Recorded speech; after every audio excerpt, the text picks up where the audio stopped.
9 Palestinian militants have been killed in Israeli air raids on Gaza following rocket attacks on Israel. Hamas said 6 members of its military wing died in a strike near Rafah, in the south. 3 others died in separate airstrikes in response to rocket and mortar fire on Israel. Later, a rocket struck near the southern Israeli city of Beersheba. Tensions in the region are high following the murder of Palestinian teenager Mohammed Abu Khdeir last week. On Sunday, police said they had arrested 6 Jewish suspects in connection with the killing. Police told the BBC the 16-year-old was apparently murdered because of his nationality. Details have not been divulged because the case is subject to a gagging order. Mohammed Abu Khdeir's killing followed the murder of 3 Israeli teenagers in the occupied West Bank, whose bodies were found a week ago. Israel says 2 members of Hamas abducted and killed the youths, but it has denied any involvement.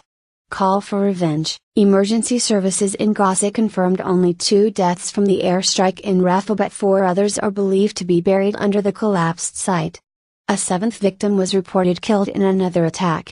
Earlier, 2 other Palestinian militants were killed in a separate air attack near a refugee camp in central Gaza. The Israeli military said the strikes were in response to at least 25 rocket and mortar attacks on Israel on Sunday. It said the air raids targeted terror sites and concealed rocket launchers. But Hamas's military wing, the Zidane al-Qassam brigades, vowed that Israel would pay a tremendous price. On Monday morning, the Israeli military said a rocket had struck the Beersheba area, 50 kilometers, 31 miles, from Gaza. An Israeli military patrol had also been attacked near the security fence along the border with Gaza, apparently with an anti-tank missile and firearms, it added. The BBC's Kevin Connolly in Jerusalem says Israel has arrested hundreds of members of Hamas during its search for the kidnappers of the 3 Israeli teenagers. That may help to explain the sudden intensification of rocket fire from Gaza, he says.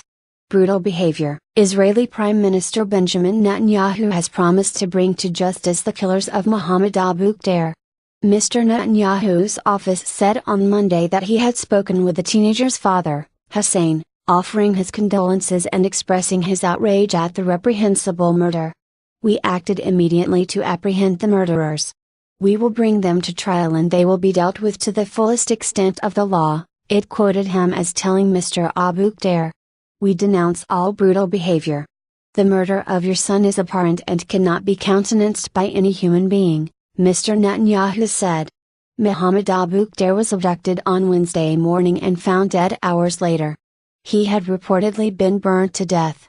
His funeral in East Jerusalem on Friday triggered repeated clashes between police and Palestinian youths there and in Arab Israeli towns in the north of Israel.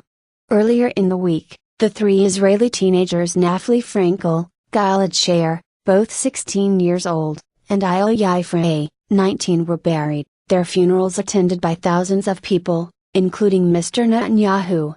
They were abducted while hitchhiking in the West Bank and their bodies were found last Monday. Justice Minister Tzipi Livni said her department was investigating some of the anti-Arab incitement seen on social media last week.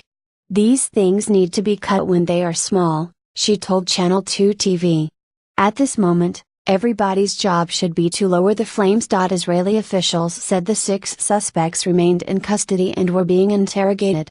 They were described as young males, including some minors, all of whom live in the Jerusalem area. About 50 people have been arrested in protests following Mohammed Abu Khdeir's death, officials say.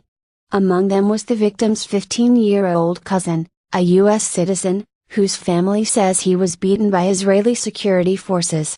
The boy, Tariq Khdeir, who attends a school in Florida, was bailed after appearing in court on Sunday, accused of attacking police officers during the unrest. His parents deny that he was involved in the riots. Are you in the area? Do you have any information you would like to share? Please send us your comments. You can email us at javiersay@bbc.co.uk using the subject line Gaza.